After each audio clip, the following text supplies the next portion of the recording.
Hello and welcome to episode 30 of the Ascendancy podcast, a show where we explore veganism, animal ethics, and activism to elevate humanity to a higher moral standard. My name is Chris. I'm Austin. And in today's episode, we will be talking about plant-based nutrition and plant-based diet planning, tips for cutting and bulking on a plant-based diet, and also get into some myth busting at the end. It's really important as vegans and vegan activists who desire to influence others to become vegan and to be leaders of change, to perform, look, and feel our best, be mentally sharp, and diet is one of the biggest factors contributing to all of this, along with obviously sleep and exercise. When your diet is dialed in, you will feel better, have more energy for activism, you'll look better, and let's face it, it's human nature that people will take you and your activism more seriously when you're healthy. This is related to the halo effect, cognitive bias in psychology. So why not take advantage of that and show up as our best selves? So just a disclaimer off the top here. We are not dietitians. This is not professional advice, but just us sharing our knowledge, our wisdom on this topic after being vegan for many years, investing a lot of time in figuring out our own diets and making sure that we're healthy. So we're just trying to help out. But legally, we have to say it's not professional advice. And I do want to establish here as well that veganism is not a diet. This is a common misconception that we covered in our last episode. Veganism, it's defined as the principle that humans should live without exploiting animals. So as such, adherence to a 100% plant-based diet is necessary to live consistently with the vegan ethic. So that involves, not buying or consuming animal flesh or secretions in any capacity. So that's why we thought we'd share some of our knowledge on this topic in today's episode to help vegans or aspiring vegans with the change. So to give a bit of background on ourselves, I myself have been vegan now for a bit over 7 years and have done extensive research on plant-based diet planning and nutrition over that time. I also have a bachelor's of science in kinesiology, which is an exercise science related degree. So nutrition was a part of my curriculum there at Penn State. When I first went vegan in 2018, my sophomore year of college, after seeing the horrific reality of animal exploitation and refusing to contribute any longer to it, I knew I had to change my diet up and plan things properly to make this a sustainable change for the long term and to strongly represent veganism and plant-based nutrition. I also was very skinny at the time in 2018, weighing around 135 pounds at 6 feet, so basically a stick when I went vegan, and I wanted to bulk up as well. So baked into the transition was, figuring out how to do that on a plant-based diet, figuring out how to do it on a new modality that I'm not used to. So fast forwarding now to 2026, I have succeeded in that endeavor, at this point gaining about 50 pounds of mostly muscle and heavily increasing my fitness and strength in that time. Nowadays I'm doing weighted pull-ups with 2 plates for reps, weighted dips with 2 to 3 plates for reps, squatting 3 plates, deadlifting 4 plates. So not world record breaking numbers, but I'm up there. I'm pretty strong. And I weigh 185 pounds right now. And I've fluctuated between 175 to 190 pounds over the past 4 years. And lastly, on my YouTube channel, which is Yun Gains, the same as my Instagram handle, YUNGAINS, I have published my blood test results over the past few years, which have all been excellent. So you can look at those if interested. And I'm just laying this out not to boast, but just to show that I'm walking the talk. I know what I'm talking about. I've been able to have success with changing my diet and gaining a lot of muscle and increasing my fitness on a plant-based diet. So I know that's just some background on myself. And how about yourself, Austin? Chris, thank you for sharing. And don't let Chris fool you. He's absolutely jacked and shredded. He really does know what he's talking about. My background in fitness, first of all, I've been vegan for 9 years. And throughout the entirety of my life as a vegan, I've been regularly reading studies on dietetics. So I've been continually expanding my knowledge base and working to achieve optimal health. And my background has been more so in longevity and general health optimization. So the way that I personally view health is that there are a series of biomarkers that you can look at that determine your potential for long lifespan. And I view diet as a way to modulate those levers so that way I can live as long as possible, as healthy as possible, feel as good as possible.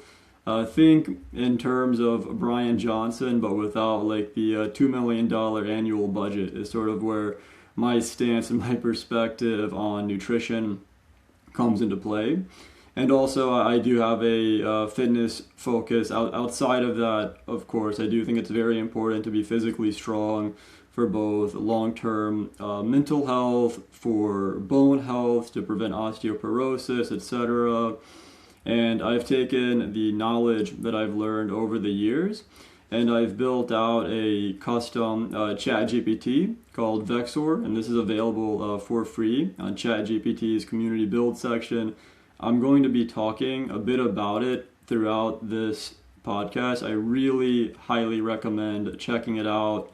And it's not just my word or my knowledge or my influence that built it, but before it says anything back to you, it will look at scholarly sources. It won't just say nonsense like a base ChatGPT or language model will. It has to cite scholarly sources when making any sort of health recommendation or anything of the sort. So we'll have an edge relative to like a base model, and it is tailored to vegan performance, vegan athletic performance, and longevity. So it does have that much more in mind than, say, the standard or base AIs that you will use.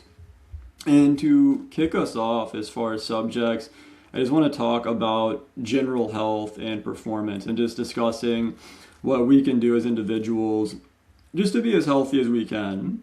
And just to start off, there are like levels to it, and as you get more granular and more serious, your health outcomes can potentially improve relative to not so much other people, but where it would otherwise be if you didn't implement these changes. And the very first thing is just sort of general diet planning. And to start off, I recommend finding your caloric equilibrium, and this is based on your weight, activity level, age, body composition. I recommend using a chronometer or similar applications to log your typical days of eating and to understand how your diet stacks up relative to your caloric and nutritional needs. In general, structure meals with a complex carb source such as potatoes, whole grains, and rice, a protein source such as tofu, tempeh, seitan, and vegan meats, and an abundance of vegetables. So make sure that you include some greens, broccoli, kale, even romaine lettuce, things like that. You need some greens on your plate for the fiber and the micronutrients, so don't skimp out on the vegetables. And this can take the form of simple meals, i.e., some potatoes, an assorted bag of frozen vegetables, and tofu is a strong base for a meal there. Or you can take inspiration from traditional cuisines, and this can be stir fries, pastas like whole wheat pasta, Mexican, Thai food, etc. So you can take sort of these cultural flavors and styles and really just use those to create a good base of nutrition.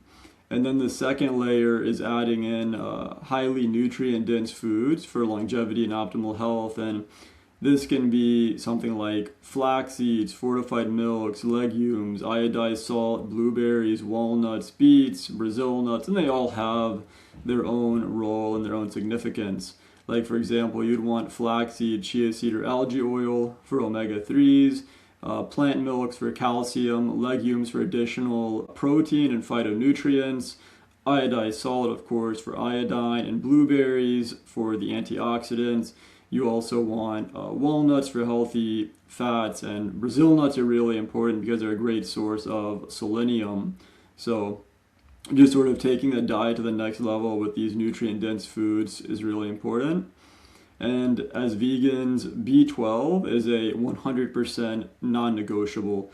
So eat foods that are fortified with it, or take a B12 supplement, preferably methylcobalamin, as it's much more absorbable. than the cyanoform, and get your B12 levels tested at least every couple of years. I would say ideally annually. And this is just to really achieve general health. You need to take your vitamin B12.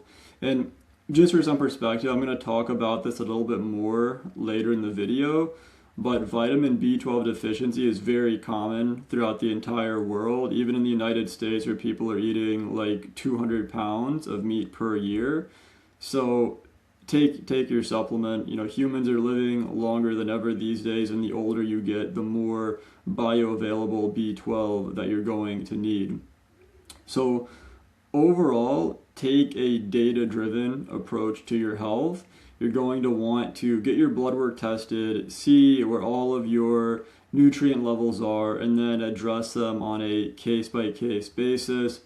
And if you want to get really granular, which I recommend, get into using non-toxic cookware, such as stainless, cast iron, or ceramic, as opposed to non-stick. And this is just to avoid ingesting potentially carcinogenic coatings, and of course avoid drinking from plastic bottles. And when you do these things, you're not necessarily going to have perfect or optimal health, but you will get to a point where you're vastly healthier than you otherwise would be, and much healthier potentially than the general population who doesn't do these things. So I would say this is a very important starting point. Excellent, Austin. Thanks for sharing those tips. I think you provided some great information to help people with just generally, figuring out how to transition their diet, how to structure their meals, because people are so used to just, meat and potatoes, and it's just, that's dinner. But when it comes to plant-based diet, it's like, oh, what am I going to actually eat now for protein? What am I going to actually eat for these nutrients? So I think you laid out some good examples, example meals and stuff. And I think when I think about my transition to a plant-based diet years ago, I had to figure out, what I was going to eat. And it just took some experimentation, going online, looking at recipes, trying some recipes. This one didn't turn out so good, but this one did. So maybe I'll include that in my, rotation every month. It involves trial and error. Some recipes may not be good, others will be. So you have to just not get discouraged. And ultimately, it's important to remember your why for transitioning to a plant-based diet. Some people will want to change for health. Some people want to change for environmental reasons. Ultimately, it's my strong opinion that the moral, aspect is really the strongest, longest lasting, motivator for sticking this change through. When you really see what these animals go through, it's really motivating to just continue trying to make this work. And I promise you can make it happen, as we have. We've been vegan for many years, and we know vegans in our community who are thriving and have been long-term vegans as well. So just going into, a little bit more my expertise. Like I said in the beginning of the episode, I've been able to bulk up and gain a lot of muscle and weight, just kind of fill out my frame. As a kid, I was always skinny. Like I said, I felt pretty insecure about it. And I just felt kind of, ineffective to some extent, So when it comes to bulking and building muscle as a vegan, it's obviously necessary to have a calorie surplus. So what that means is eating more calories than your body burns per day.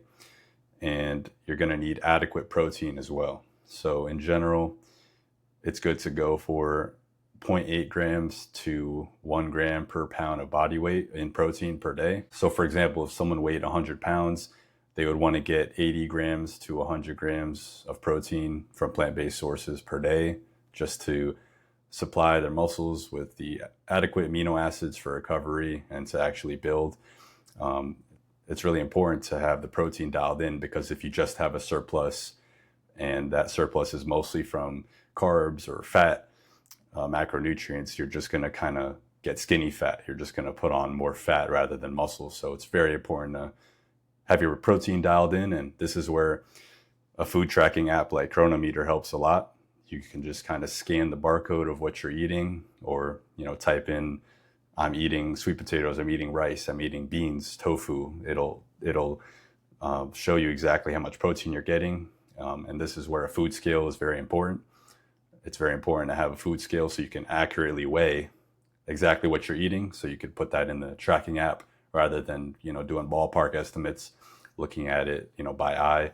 So yeah, soy, seitan, fava beans, vegan protein powders, these are all going to be your friend when it comes to protein. And it's not just that only these foods have protein and nothing else does. Like there's protein everywhere in a plant-based diet. It's a common misconception. So if you're eating like literally bananas, you're eating peanut butter, you're eating bread, you're eating beans, you're eating even fruit has protein in a limited capacity. Rice has protein. So potatoes as well. So as long as you're just eating like a general, healthy diet, kind of the example foods Austin mentioned earlier, you're going to be getting protein pretty easily. But like I said, soy, seitan, fava beans, vegan protein powders are going to be, your best ways to get like a lot of protein without necessarily needing a lot of calories and also eating a lot of fiber with that. Because sometimes, too much fiber can be a struggle for people when they transition. They're going to the bathroom 8 times a day or their flatulence is a bit horrid. So, it's good to get fiber, but too much can be a problem for certain people. So, sticking to those high protein, low fiber, sources can be helpful, especially if you're eating a lot of calories to bulk up. In general, I'm getting like maybe 90 to 100 grams of fiber a day, based on recent tracking metrics. And, I'm doing okay. But, if you're going too high on the fiber, it can be troublesome. So how do we actually, get a calorie surplus? So it's important to figure out, how much calories you're burning on a daily basis, a weekly basis on average. So a good place to start to get like a ballpark estimate is to use a TDEE calculator. So what that stands for is a total daily energy expenditure calculator, where you put in your height, your weight, your activity level, how often you're moving around on a daily basis. And the calculator, it'll try to give you an estimate of how many calories you burn per day. And I think this is a okay place to start if you have no idea like how much calories like you're requiring or you're burning per day. It's not 100% accurate because everyone has different metabolism and stuff. So you just Google this calculator and it could give you a good place to start. And it's also very important to, get a scale and track your body weight a couple times a week. So you can see, now that I'm tracking my calories, let's see what's happening on the scale. So you're starting to get hard data. Like Austin mentioned earlier, it's important to have hard data on what's going on. So if you have, 2,500 calories this day, 2,600 calories the next day, 2,400 calories the next day, and you have a roughly similar activity level, but then your weight isn't going up, it's just staying level, and that happens for like a week or 2 weeks, then okay, based on my activity level and this, calorie amount, I'm still not gaining weight. I'm not really putting on muscle. My body looks the same. Then okay, I have this hard data to reference. Let's up the surplus now. Let's go to, 2,600 calories, 2,700 calories. Let's see, what's going on the scale after those changes. And it's important to just, have a small surplus, like 200 to 300 calories. Don't make big adjustments where like you get frustrated, like I'm not gaining weight. It's been a week, it's been 2 weeks. Like I need to just eat a bunch of vegan junk food and just, go crazy. And then next thing you know, you have a really big surplus where you're eating 500 or 700 or 1,000 calories more than you burn per day. That's not going to be good for, your long-term health, but also, maintaining a good physique and general health. When you're doing that much, you're going to be putting on a lot of fat rather than muscle. So try to keep the surplus small, 200 to 300 calories. Track your weight every week. You don't have to do it every day because weight fluctuates a lot per day based on sodium intake, based on hydration level, based on stool weight. So you can just track your weight once a week, and pairing that with what you see on your calorie tracking, you'll know where to go. So, you'll gain some weight. If that plateaus, add another 200, 300 calorie surplus, see where that goes in the next few weeks, the next few months. And, from there, you'll be on your way to gaining weight and gaining muscle, as I said. So another important thing is to, I think it's helpful to take, pictures of your physique along the way, because that's like concrete evidence as to how your body is changing over time. When you just look in the mirror every day and try to reference that to the past, it kind of blurs together. It's hard to see change incrementally day by day.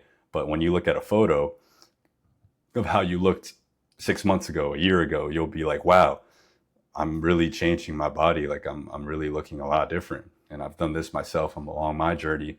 I have photos of, how I looked back when I first went vegan, when I was really skinny. And, there have been times where I feel like I'm not making progress or I'm not as big as I want to be. But then I remember those photos and I look back and I see how much progress I've made. It's concrete. It's right there.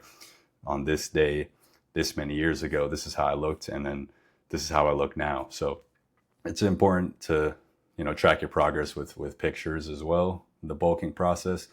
And also it's good to track your exercise progress over time. You want to see that you're putting up more weight on the bar, or, more weight with the dumbbell, or, putting in more reps at the same weight. Those are objective metrics that you're getting stronger. So you do want to track that and just not leave it up to guessing. And, you follow these tips in general, you'll be well on your way to bulking and gaining muscle as a vegan. So those are my tips from my perspective. I know there's some nuance for someone who is maybe overweight. How do they do it? It's going to be different from maybe it was in my scenario where I was skinny at first. But this is maybe something that Austin can get into now. So I'll transition it over to you, Alice. Thank you, Chris, for that, and well said. There's nothing I would really add to that. Chris really is an expert on this subject, as he's got the results that he desired himself, which many people would really aspire to have, within the vegan and fitness community alike.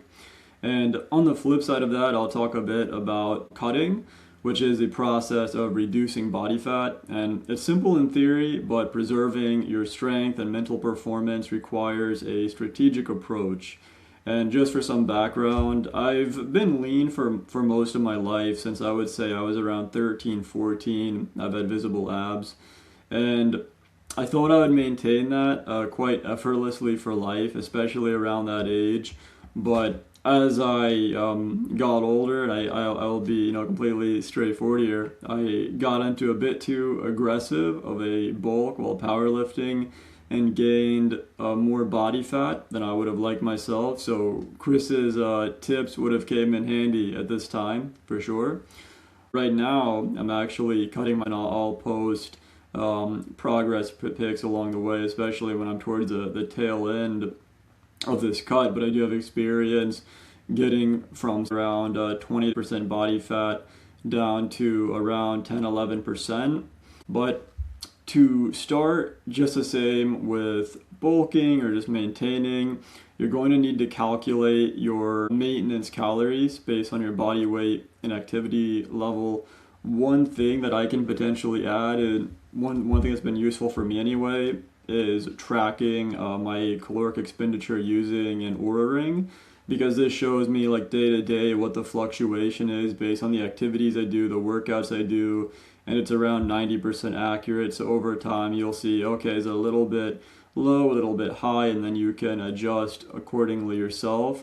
So bio trackers, fitness trackers, I'm not sure if Apple Watch has this capability, perhaps it does, but many of these fitness trackers do have this capability, so I recommend that if you're really serious about cutting or bulking, just to get a little bit more granular with it. So once you do have that equilibrium calculated, it's important to keep in mind that 1 pound of fat is equivalent to 3,500 calories. or 7,700 calories per kilo. And since fat loss is dynamic, you're going to want to adjust it based on real progress every few weeks instead of just relying on that initial calculation. So avoid aggressive targets. For most people who want to maintain muscle and performance, losing around 0.5 to 1% of body weight per week is sustainable. If you go faster than that, you're going to increase your risk of losing strength, muscle size, and you're going to get fatigued. And this could also interfere with your hormones and have many repercussions from mental acuity to just how you feel overall. So you don't want to overdo a cut as far as a deficit. And protein becomes especially important during a cut. So you're going to want to aim to, as Chris said earlier, 0.8 to 1 gram of protein per pound of body weight per day, spread across your meals. And protein, of course, supports recovery and preserves lean mass, which is especially crucial while cutting. And then resistance training should really stay a priority. So keep the training intensity high even while you're cutting, because if you don't, your body is going to essentially signal, hey, we're in a deficit here, we're losing fuel, we need to lose a muscle to become more efficient. So you're going to want to keep your training intensity up, and you're going to want to keep your protein up just to stay in an anabolic state. And you're going to want to reduce your calories mainly from fats and carbohydrates while keeping the fat for hormone health and carbohydrates high enough to fuel your training. So you're going to want to reduce your fats and carbs to get you to your targets, but not so much that you're going to have adverse effects from doing so. And if you eat extremely low fat or extremely low carb, this can potentially impact recovery, strength, and your mood as well, because fat is actually a precursor for testosterone. So you're not going to want to go too low on the fat even while you're cutting. And creatine can help maintain strength and muscle fullness. So daily use is really beneficial while you're cutting. And you will have some water retention when using creatine, and in my experience, up to around 5 pounds. And this is completely normal, and it's not equivalent to gaining fat, so don't worry about that if you see some weight gain when you're on creatine. And your food choices can really impact how you feel, and satiating, nutrient-dense foods will help you controlling hunger. I recommend foods such as potatoes. Really, especially potatoes, as they're very filling and nutritious. They're around twice as satiating as rice per calorie, so they're definitely going to be your friend while cutting. And then also I recommend eating legumes, oats, fruits, vegetables, and some food that's a little bit higher in fiber just to keep you satiated. But again, you don't want to overdo the fiber, especially if you have like a more, irritable digestive tract. You're definitely not going to want to overdo the fiber. So just keeping it in like a moderate range. And then muscle loss during a prolonged deficit is much more likely if your protein gets too low, the deficit is too large, the training stimulus drops, or recovery, especially sleep, is poor. So make sure that you get adequate sleep while cutting. Essentially, when you're cutting, you're putting a lot more stress on your body. So it's especially important to make sure that everything is dialed in to avoid losing muscle mass. Even more so than bulking or maintaining, you're really putting your body in a stressful state where it's going to cut corners to keep itself more efficient. So you really need to keep your nutrition on track and everything dialed in while cutting to prevent losing muscle mass. If you follow these general guidelines, this approach will reduce your fat while protecting your strength, muscle, and mental clarity. And I highly recommend logging your foods in Chronometer or even with AI to make sure you're hitting your nutrient targets. And in this cut, one thing that I really realized is that every food has its potential place or potential harm as far as the overall picture. Like, let's say you're cutting quite aggressively and you're eating only, say, 1900, 2000 calories per day. If you eat like some junk food, some snacks while you're doing this, you can really potentially miss out on your nutrients. So you're really going to want to make sure that your nutrients are dialed in while you're cutting. So just really keep your food logged to make sure you're hitting those nutrient targets. And one caveat to everything that I've said here is that ideally you don't want to be in states of bulking or cutting. They both have their place, when it comes to overall health, depending on where you're at. Like, let's say you have an excess of body fat. Yeah, you're going to want to get into a caloric deficit to reduce that body fat. Or you don't have enough muscle. Yes, you're going to want to bulk to build muscle. But overall, for optimal health and longevity, you're going to want to be at a state of caloric equilibrium and not have these highs and lows. And when you do have a target in mind, you're going to want to approach it from the long term. That's what's going to be the most sustainable and healthy over time. So try to get out of the state of cutting and bulking, get to where you want to be as far as body fat and muscle mass, and then just make like moderate, fine tuning decisions from there on out. Chris, what's your perspective on that? Yeah, that's all really great advice. And like I said, I have less experience when it comes to cutting. It's not something I've necessarily done before, but I think everything's sound there based on my own research over time and hearing about other people's, success with cutting, even yourself, Austin, over the years, especially recently, getting your body weight back to a level you're happy with. And I think those are some good tips. And like we said, we're not dietitians. We're just kind of laying out general advice in this episode. If you really want to get granular and read between the lines, I highly recommend you consult a professional dietitian who has experience with plant-based nutrition to help you out with that. But I think you laid out some good tips here, Austin, and even taught me a few things when it comes to cutting, things to be mindful of that I hadn't considered. Like, how important it is to really make sure you're eating nutritious, nutrient-dense foods. If you're in a cut, you're already eating less calories. So if you're filling that up with vacuous calories from like Oreos, potato chips, like you're really cutting yourself short. You're not giving your body the chance to get the nutrients. On the other side, if you're on a bulk, you're eating 3,000, 4,000, even 5,000 calories a day. It's like a good chance you're going to get everything you need, even with some junk food here and there. So that's something new you taught me that it's important to really dial in. But now in the episode, we're going to pivot a little bit. And we're going to go into some misconceptions and myths around plant-based diets. And this is really, really important to touch on because a lot of people will cite some of these myths that we'll go into as a reason to, not consider a plant-based diet or, throw it under the rug and disregard it. But really, it's important to address these. So obviously, first and foremost, the king of all myths when it comes to plant-based diet revolve around protein. Revolving around, quantity, can you get enough of it? Quality, is it good enough? Is it comparable to eggs or cow flesh or, chicken flesh? Are plant-based proteins complete or incomplete? So going back to quantity, like I mentioned earlier, it's very easy to get enough protein on a plant-based diet. There's protein everywhere.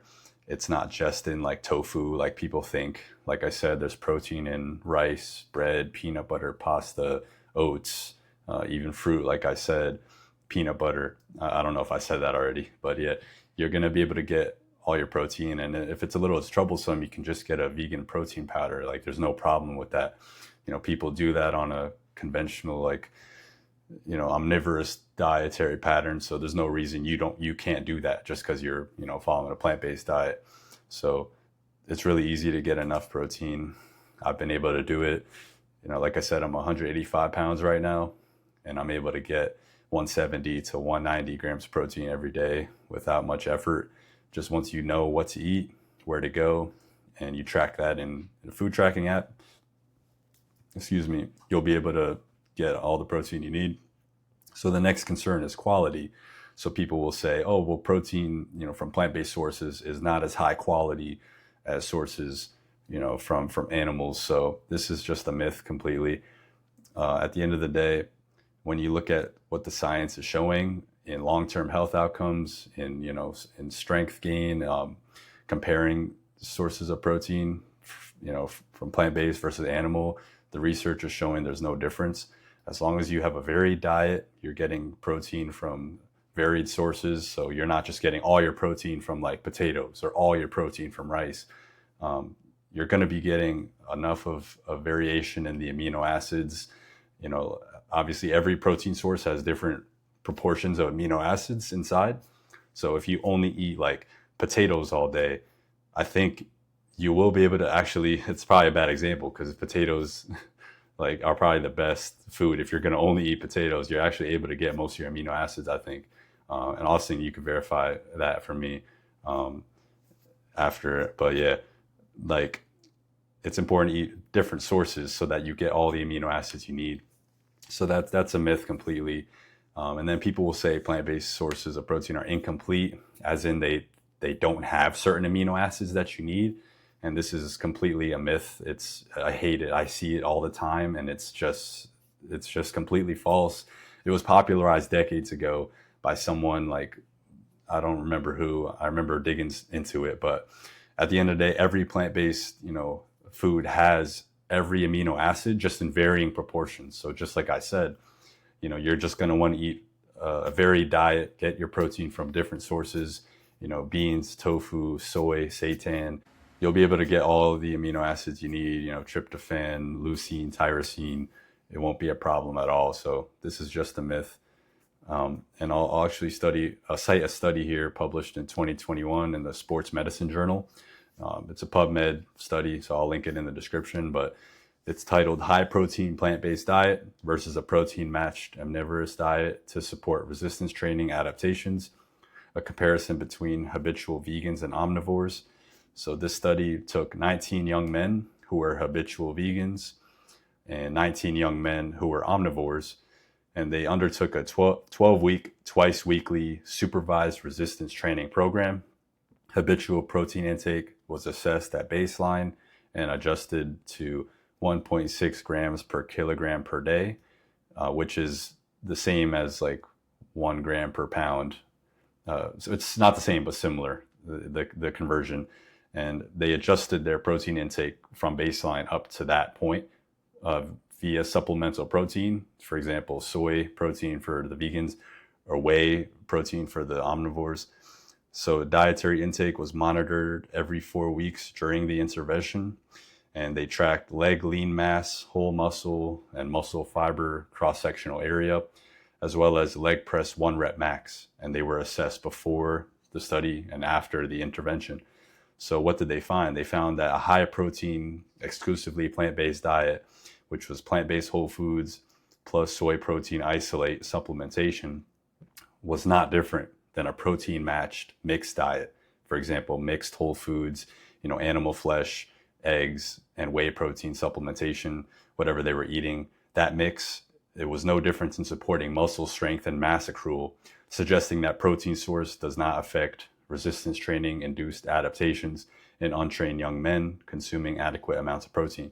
So that's a highly cited study published several years ago that just kind of shows if you match the protein intake and you eat a varied diet, there's no difference at all in outcomes for strength, for fitness. And I know the study looked at men and it didn't look at women, but the mechanistic, the way that muscle recovery and muscle strength occurs is not very different in women relative to men. So I imagine similar studies exist. I didn't find one necessarily looking for one for this, but I'm sure there's been research on that shows a similar result as well. So do you have anything to add on that, Austin? I mean, I would say that's probably the most common misconception about plant-based diets. And I think part of the reason why is just like this stereotypical view that meat, animal flesh is like the pinnacle source of protein, and plants are just like a carb source or a vitamin source, something like that. So they just view it as like inadequate just due to their like upbringing and culture and the way that people like traditionally look at what they consider to be foods anyway. I don't think animals should be foods, they're not, but anyways, yeah, that's also one of the most readily and easy to debunk myths just due to the vast amount of research on the subject. I think the claim that plant-based diets are like inherently low in protein is like the dietetics equivalent to being a flat earther at this point myself. And I think there could also be an additional cause of misconceptions, and I'm going to go into that as far as like my next talking point here, and that is that you should be on a raw vegan or fruitarian diet. When I look at like the so-called vegan community at large, and I don't really think we're necessarily a community, more so than individuals who all come to agreement on one thing, but a lot of these people want to frame it as this community. And when I zoom out and I see a lot of these ex-vegans, one thing they have in common is they were following a raw vegan or fruitarian diet prior to becoming an ex-vegan. And this is a fairly popular plant-based diet trend. This pattern of eating just has some significant dietary restrictions without providing any sort of a clear advantage over a more balanced plant-based diet.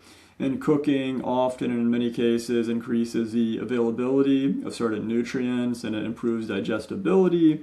And diets that are exclusively or primarily centered around fruit actually do potentially make it harder to meet protein, calcium, iron, zinc, iodine, and overall caloric needs, which can contribute to a loss of muscle mass, reduced bone density, and nutrient deficiencies if they're not very carefully managed.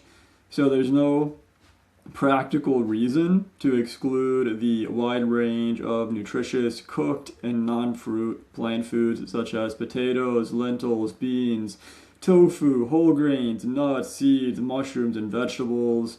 And also these foods are key for getting adequate amino acids, minerals, and other compounds that are much more difficult to obtain if you only are eating fruits. And I do want to add a caveat here because someone viewing this may be on a more fruit-centric or raw diet and they're very healthy and they're meeting their nutritional needs doing this. This doesn't mean that it's impossible to design a raw or fruit-heavy diet that meets their nutritional needs, but it does require much more planning and attention, and it is much more tedious.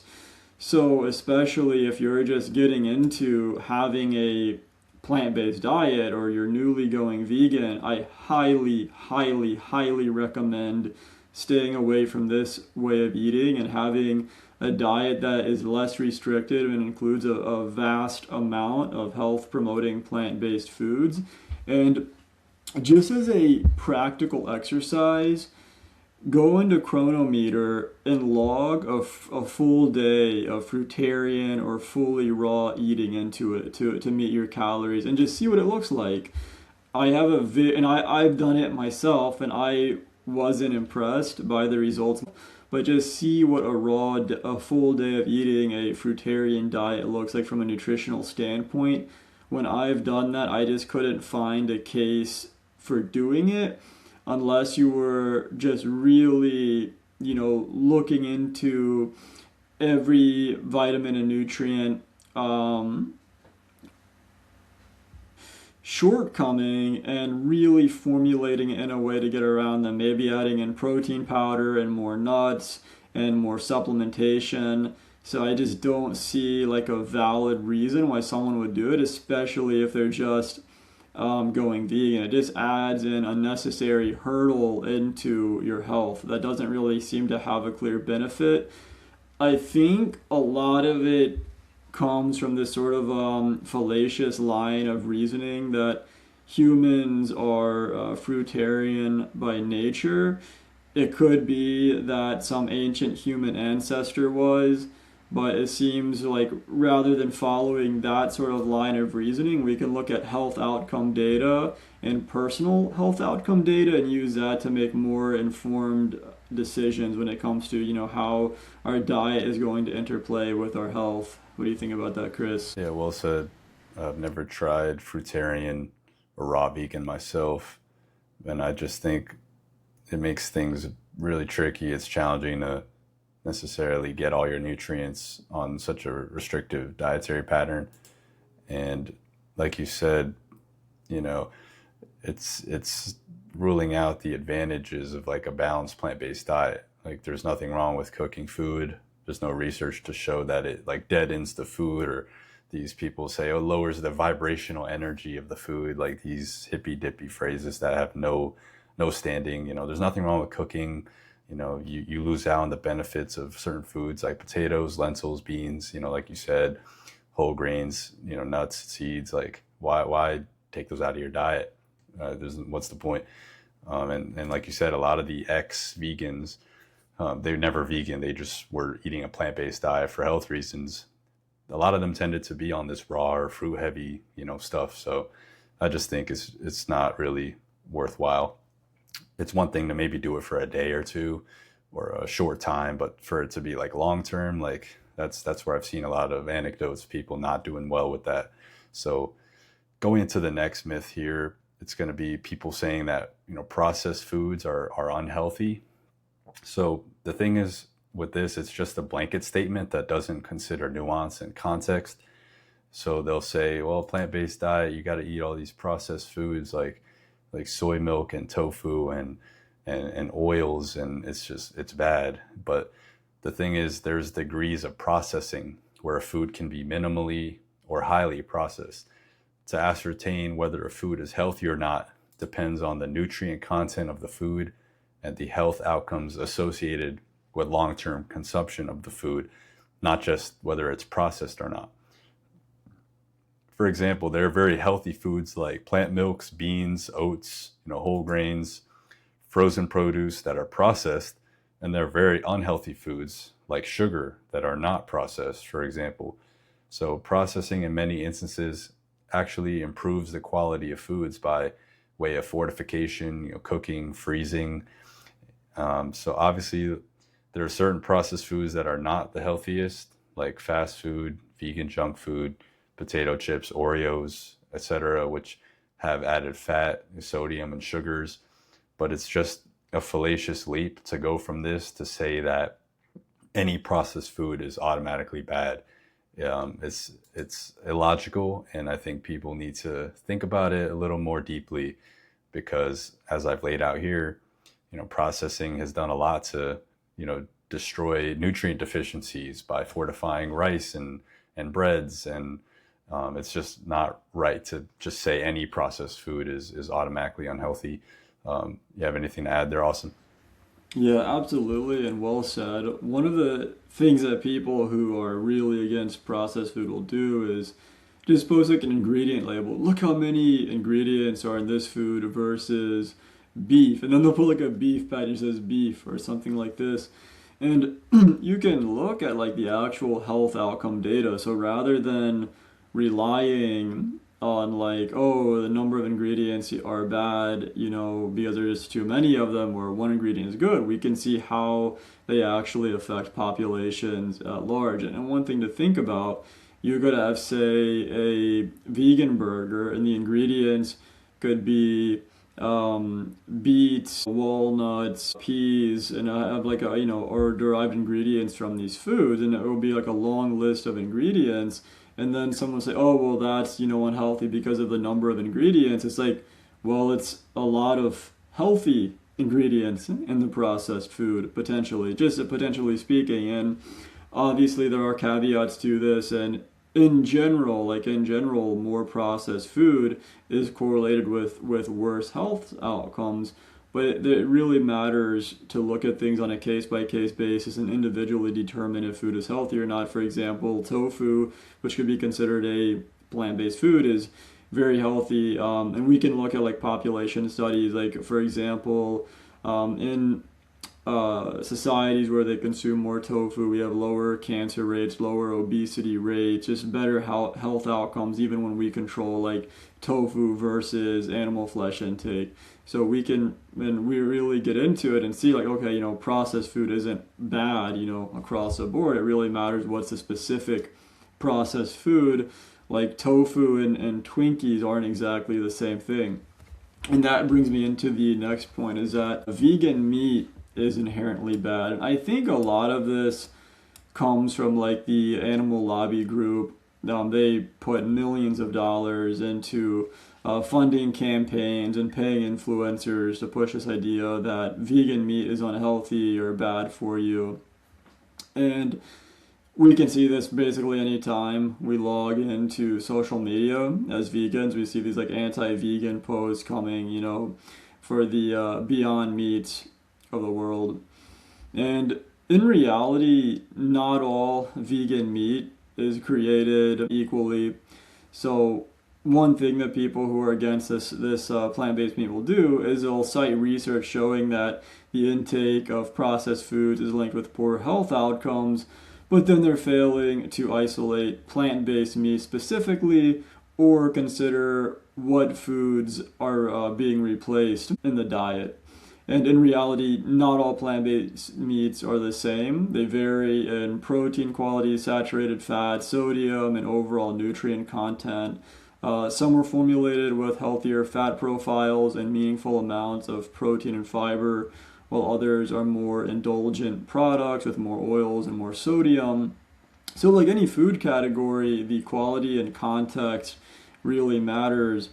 And in a 2024 systematic review and meta-analysis published in the American Journal of Clinical Nutrition, there was a study posted of 7 randomized controlled trials involving 369 adults when participants replaced meat with plant-based meat alternatives for up to 8 weeks.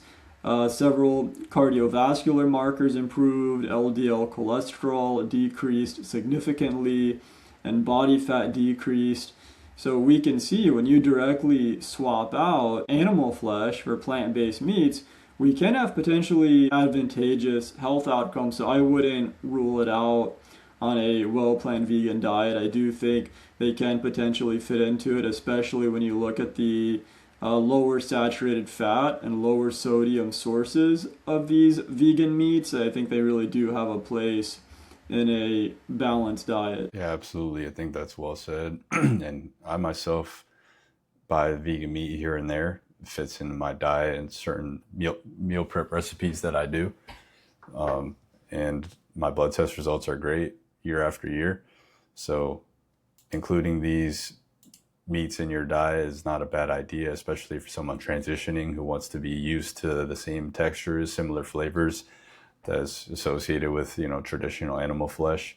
So it's probably not great to eat all day, every day, for every meal, but it does show improved health outcomes over traditional animal flesh in several studies that I've seen, and we'll cite this study as well in the description that Austin cited, so you can read it for yourself. The next myth here is that a plant-based diet is going to involve too many supplements. So B12 is the only nutrient that vegans must get from a supplement or fortified food, like Austin said earlier.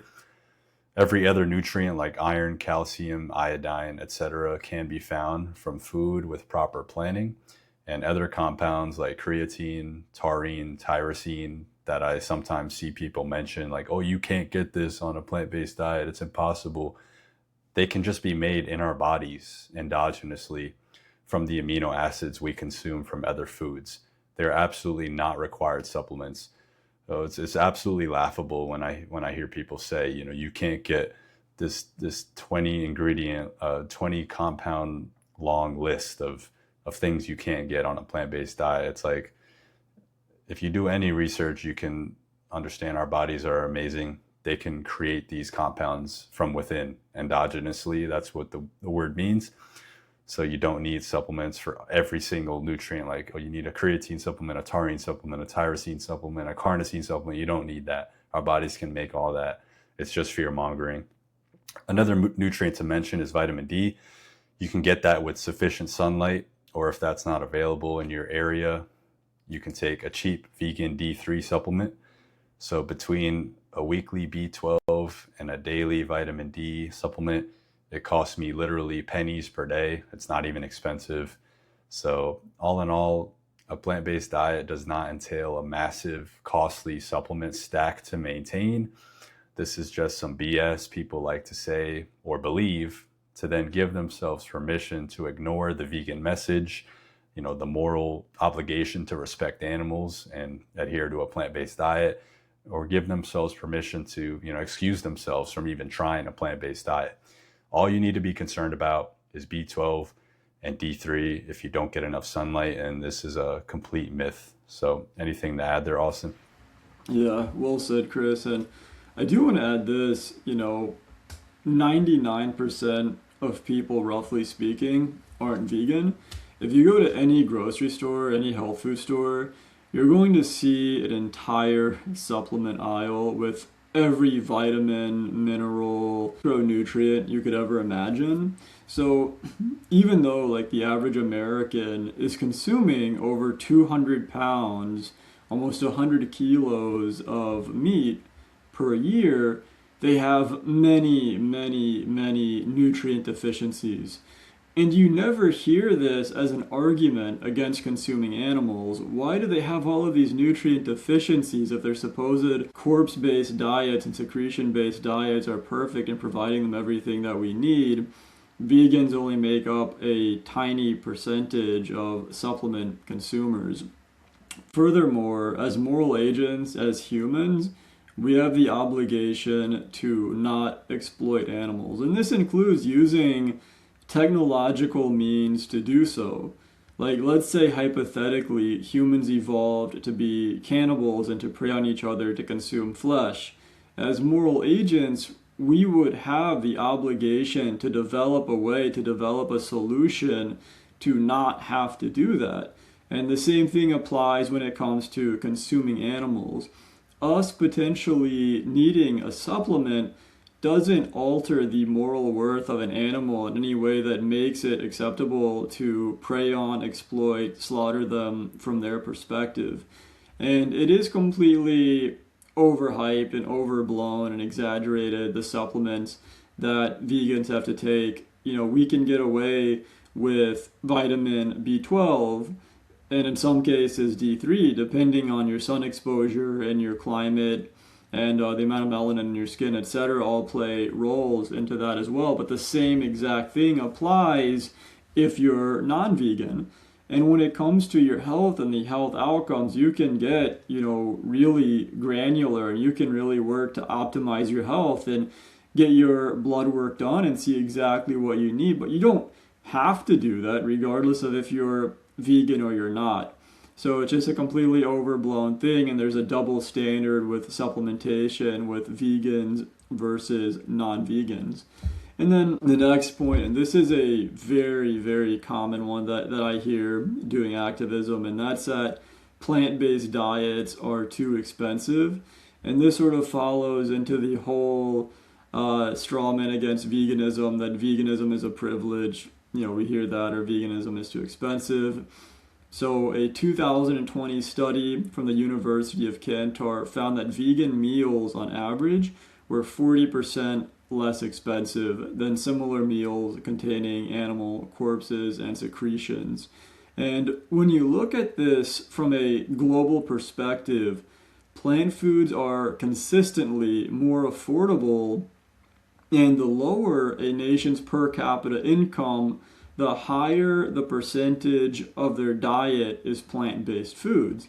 So if you look at all of the wealthier countries on Earth, as they have more money, they're consuming more and more animal products. The lower their income overall, and this is just a general trend, there could be exceptions, the more plant-based that they're eating because these plant foods are more affordable.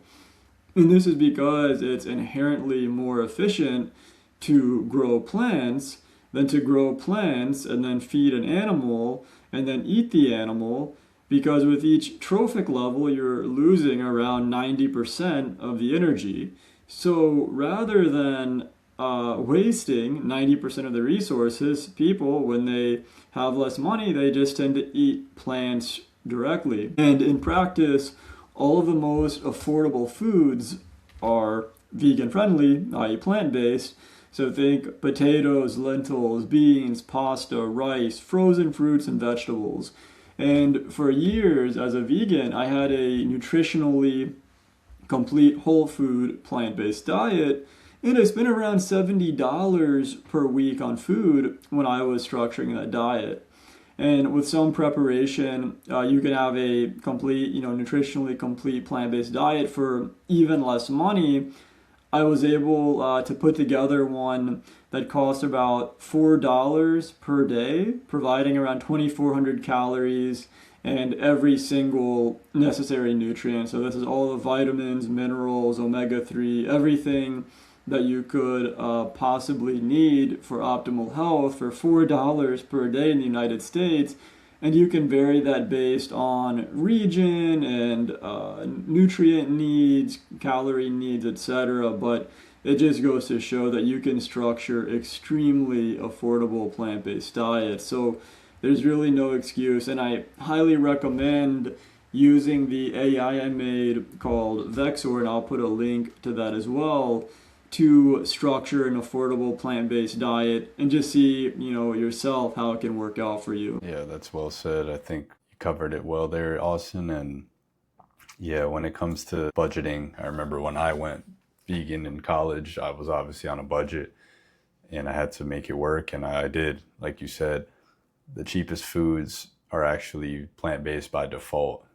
People don't think about it this way, but like you said, pasta, lentils, beans, potatoes, rice, frozen produce, these are all very cheap in the grocery store. So as long as you have a grocery store nearby, you have access to all the healthy plant-based foods you could need. And at this point, I'm going to segue into, us sharing about our personal diets so you can maybe learn our approach, how we make it work in our day-to-day lives. So I meal prep my dinners for the week on Sundays. So it's around a 5 to 6,000 calorie meal prep. So that'll be spread out over the week. So I'm eating the same thing every night for that week. And every week I'll rotate which recipe I do, because obviously some diversity and variation is not only satisfying on I'm eating something different this week, but also in terms of long-term health, you want to obviously have a varied diet, like I mentioned earlier in the episode. So some weeks I'll do like a pasta dish. Some weeks I'll do a stir fry. Some weeks I might base it around like a Beyond Beef, product, some type of vegan meat with rice and potatoes or something like that. So I just have some variation there. And then when it comes to breakfast and lunch, I just kind of keep it simple with a smoothie every day. I make a 1,500 calorie smoothie and I spread it into 2 servings. So I'll have the first serving, for breakfast. I'll also have like a bagel or something with it. And then for lunch, I'll have the other, part of the smoothie. And that smoothie, consists of like 4 bananas, some greens powder, some Huel, which is like a meal replacement, plant-based, powder. There's also frozen produce in there, peanut butter, soy milk, and some flaxseed. And it's just been my go-to for years now. And that smoothie is like super essential when it came to my bulking process. Like that really helped me gain a lot of weight from that perspective of being really skinny. It's just having that smoothie. It's really convenient. It's easy to put down. You don't have to sit there and chew a bunch of food, and it takes like a long time. And it's just easy to just drink the smoothie and get those calories down the hatch really quick. And the blender, it kind of does some of the digestion, because when you're chewing, you got to spend all that time chewing. breaking down the food into smaller components. But in the blender, it just does that for you. It kind of does the chewing, so it just makes it all easier. So then staples for me are sweet potatoes, rice, pasta, soy milk, peanut butter, bananas. I go through over 30 bananas a week, tofu, and frozen fruits and vegetables. And, nuts are my go-to snack. It's been this way for years. Just super healthy, really good for cholesterol, healthy source of fat. Then I do a protein shake every night. So that's soy milk, some protein powder, and some peanut butter. That's like 400 or 500 calories. So at this point, I'm consuming around 4,500 to 4,700 calories per day to maintain my weight at 185 pounds, based on my current expenditure level. And I go to the gym 5 days a week, and I have a full-time job where I'm active on my feet all day. So I'm able to make it work. And, like I said, I tracked my nutrients. I've tracked my food intake over the years to know that I'm getting everything I need. I get my yearly physical, and I get my blood test done there to see, where all my numbers are at. And it's been going good. And so yeah, that's a bit of my personal diet and what I do. How about yourself, Austin?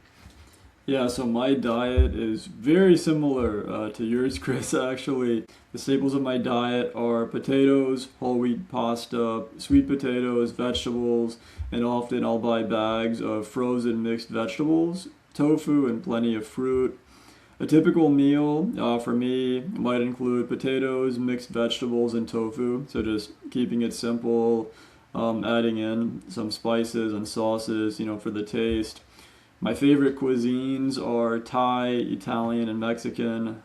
Just love all of those. I find that Asian food really lends itself well to like healthy eating, just based on like having the abundance of vegetables in the tofu. I find that flavor profile and just like the way Thai food is especially is just really conducive to my dietary goals. And I'll give an example of a food I ate earlier this week. I had Mexican food, and as I'm cutting right now, I want to reduce the calories. So rather than eating like taco shells, I put the ingredients, so like black beans, guacamole, salsa, and lettuce over sweet potatoes instead of like on taco shells, and that's just a way to increase the nutrients while keeping the calories a bit lower. Like I find that some quite common foods are surprisingly high in calories, especially like taco shells or nachos, which are cooked in oil and fried typically. And I also, like Chris, I regularly drink Huel, and this is a meal replacement shake that is formulated to offer complete nutrition. This is especially helpful when cutting to ensure that you obtain all necessary nutrients while you're in a caloric deficit. So highly recommend that when cutting. They also make a wide range of meal replacement options. I just recommend checking them out in general if you're serious about fitness or just eating in a more efficient way. I also don't skimp out on like the berries, walnuts, just all the more nutrient dense foods. So like I guess to get a general feel for the way I eat, imagine the way that Brian Johnson eats, but with a little bit more of like an ethnic inspired flair to it, So like imagine sort of like that, but more inspired by like Italian, Mexican, and Thai cuisine is mostly the way that I eat. Eat a lot of fruits too, like my go-to snacks, probably apples, pears, oranges. I love trying new and exotic fruits as well. So we have some fruit trees growing on my property, and we have some that are less common that you wouldn't find so much in stores, like loquats, miracle fruit, just different varieties of the more common fruits too, like oranges. So yeah, I think that's really cool to be able to do that because there are so many different fruits especially that you don't have available to you at the supermarket. So if you're in a climate for it, highly recommend growing some of your own fruit trees. But yeah, that's my diet in a nutshell there. Awesome. So yeah, that brings us to the end of the episode here. This was definitely a longer one with a lot that we covered, so hopefully you found some value. Before we wrap up, there's some additional resources to mention that have helped me along the way. The first one is a website, veganhealth.org. It's a website where registered dietitians have composed articles, on vegan nutrition, and they cite scientific studies. They talk about every nutrient, where to get them, different, questions people have, pregnant mothers, what do you eat in that circumstance? And that is definitely a high quality location for helping. With us here, we're just like two guys on the internet, but that website is like some really locked in like scientific information written by dietitians. They cite studies to help every person from athlete to, pregnant women, like I mentioned, nutrients to be concerned about and whatnot. So I definitely recommend that website. I've used it a lot over the years. The next one is the Vegan for Life book by Jack Norris and Virginia Messina. They're both registered dietitians as well, and they kind of go over everything that you need to know when it comes to plant-based diet planning and what to eat to have long-term health. And then obviously the Vexor GPT that Austin made, I've used it and it's really solid. So it's really can be helpful for you when it comes to planning your plant-based diet, or just kind of upgrading your diet if you've been vegan for several years to make it more healthy. So we'll link that below, and we'll also link all the studies that we cited earlier in the description as well, so you can go down there and check those out. And that brings us to the end here. Yeah, thank you for watching. We appreciate it. Leave your comments below. Feel free to ask any questions you may have about health and nutrition. Keep in mind, we're not dietitians, just, regular dudes who are into it as like a hobby and just an area of interest for us. So don't sue us over anything, please. But no, I'm just messing around. Thank you for tuning in. We appreciate it. Bye. Thank you. Peace.